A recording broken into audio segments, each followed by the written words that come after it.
L'Office national de l'énergie recommande au gouvernement fédéral d'approuver le projet de pipeline Trans Mountain. Dans son rapport publié plus tôt aujourd'hui, l'ONE affirme que le projet d'agrandissement de l'oléoduc est dans l'intérêt public des Canadiens.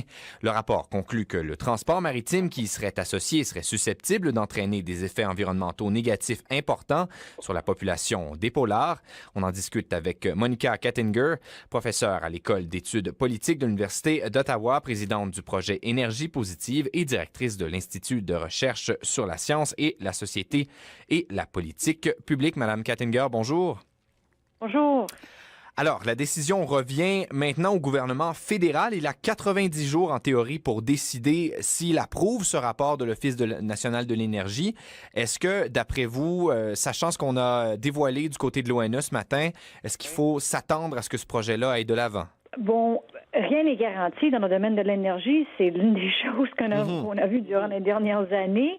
Mais moi, je dirais que oui, pas nécessairement que le projet va aller de l'avant, mais certainement que le gouvernement fédéral va approuver, va accepter le rapport de l'Office national de l'énergie parce qu'il s'agit d'un gouvernement qui appuie le projet depuis quelques années.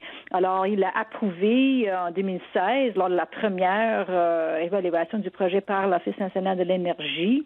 Il a acheté en 2018, comme on sait, après que le promoteur a décidé de le vendre. Il a accepté la décision de la Cour fédérale d'appel en 2018 qui disait que le gouvernement fédéral avait à refaire certaines parties de la décision par rapport au projet. Et donc là, si le projet il est approuvé, l'Office impose 156 conditions à sa réalisation pour protéger notamment la vie marine. Est-ce que, d'après vous, ces conditions-là sont réalisables du côté du gouvernement fédéral et de l'entreprise qui a été rachetée là, par Ottawa qui réalise là, la construction du projet? Mais l'une des choses que je trouve très intéressante par rapport au le rapport de réexamen de l'Office national de l'énergie déposé aujourd'hui, c'est justement qu'une partie du rapport, il s'agit de recommandations au gouvernement fédéral. Alors là, on parle de plus qu'une douzaine de recommandations au gouvernement fédéral, justement pour mettre en place des politiques et des réglementations pour renforcer la sécurité du transport maritime. Ouais. Alors, moi, à ce moment-là, je trouve ça fort intéressant parce que ça voudrait dire que le gouvernement fédéral aurait ses propres conditions, ses propres mesures à mettre en place pour que le projet procède. Et bien évidemment, à ce moment-là, ça serait au promoteur, mais comme on sait, c'est aussi le gouvernement fédéral, au promoteur de respecter ces conditions. Justement, là-dedans, il y a des choses dont l'ONE dit spécifiquement c'est en dehors de notre juridiction, de notre mandat, mais c'est de juridiction fédérale. Donc, on voit que l'Office a un petit peu sorti de son créneau habituel pour s'assurer qu'on encadre ce projet-là. Est-ce que ça vous surprend? Est-ce que c'est inhabituel de voir cet organisme-là faire des recommandations qui sont hors de son mandat, mais techniquement de juridiction fédérale?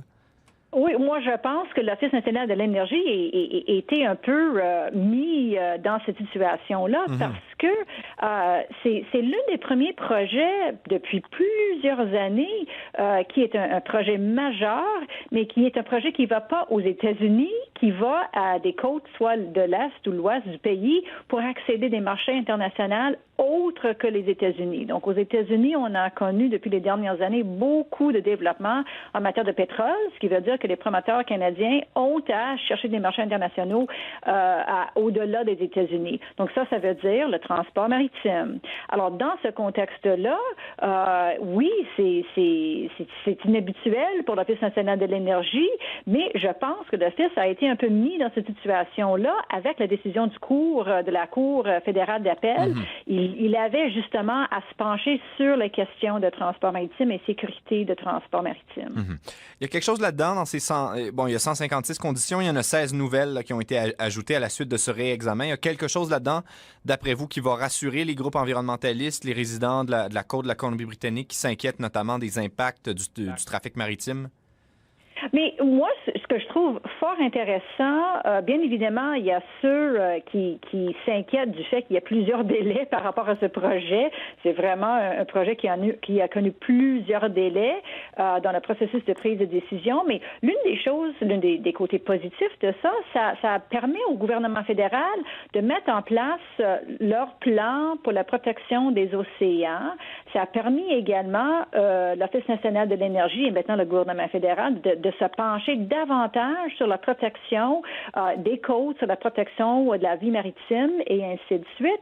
Et donc, moi, un des côtés positifs de ça, c'est justement que le Canada va pouvoir mettre en place des mesures beaucoup plus développées, informées dans ce domaine-là. Et on verra comment les groupes autochtones vont réagir à cela. Mais il y a certainement un apprentissage qui se fait au niveau fédéral. Parlant des groupes autochtones, eux aussi doivent intervenir là-dedans. Il y a des consultations qui sont encore en cours. Ça serait un peu malvenu, là, j'imagine, d'Ottawa de donner une approbation finale au projet tant qu'on n'a pas fini d'entendre là, les Premières Nations. Oh, en effet, le gouvernement fédéral ne va pas aller de l'avant, ne peut pas aller de l'avant finalement avant de clore le processus de consultation parce que la Cour fédérale d'appel, l'autre pendant la décision a été que le gouvernement fédéral avait à reprendre une phase de consultation avec les communautés autochtones. Alors le gouvernement est en train de refaire ces consultations-là et tant que ces consultations ne sont pas finies, ne sont pas terminé, le gouvernement n'est pas dans une position où il peut prendre une décision par rapport au projet. En terminant, est-ce qu'on peut vraiment arriver à un compromis qui soit satisfaisant pour une majorité de gens? On a l'impression qu'on mène des consultations, mais d'un côté, il y a les partisans du projet qui, évidemment, veulent qu'il soit construit. Et de l'autre, j'ai l'impression qu'il n'y a rien qui va jamais satisfaire certains des groupes autochtones, certains des groupes environnementalistes, certains des résidents de la Colombie-Britannique. Est-ce qu'on peut vraiment arriver à un espèce de point médian qui va rendre cette affaire-là acceptable pour une majorité de gens ou au contraire, est-ce que peu importe ce qu'on va faire, il va rester des profonds désaccords là, autour du pipeline Trans Mountain? Oui, moi, je pense que c'est ça le nerf de la guerre, finalement. C'est ça la question fondamentale qui est devant le Canada. Et c'est pas uniquement pour ce projet-ci, mais c'est pour plusieurs projets énergétiques.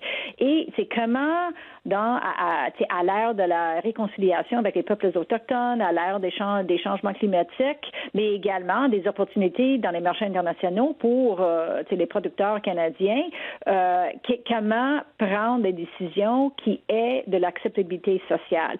Puis l'une des choses que moi je trouve intéressant dans ce projet en particulier, c'est le fait que le gouvernement est maintenant le promoteur. Ce qui veut dire qu'on a peut-être plus de temps, de patience pour justement plus de clarté par rapport à qui décide quoi, avec quelle échéance, avec quel niveau de consultation, qu'est-ce qui constitue la consultation adéquate, et ainsi de suite. Et si je mets mon chapeau optimiste, je me dis que ce projet-ci pourrait amener justement le Canada à avoir plus de clarté sur ces questions fondamentales. Faudra voir, comme je le disais, 90 jours pour le gouvernement fédéral pour décider du sort de ces recommandations de l'Office national de l'énergie. Il n'y a pas de date limite, cela dit, pour les consultations avec les groupes autochtones. Alors, il faudra garder un œil là-dessus. Monica Gattinger, je rappelle, vous êtes professeure à l'École d'études politiques de l'Université d'Ottawa, présidente du projet Énergie positive, directrice de l'Institut de recherche sur la science, la société et la politique publique. Merci beaucoup. Merci.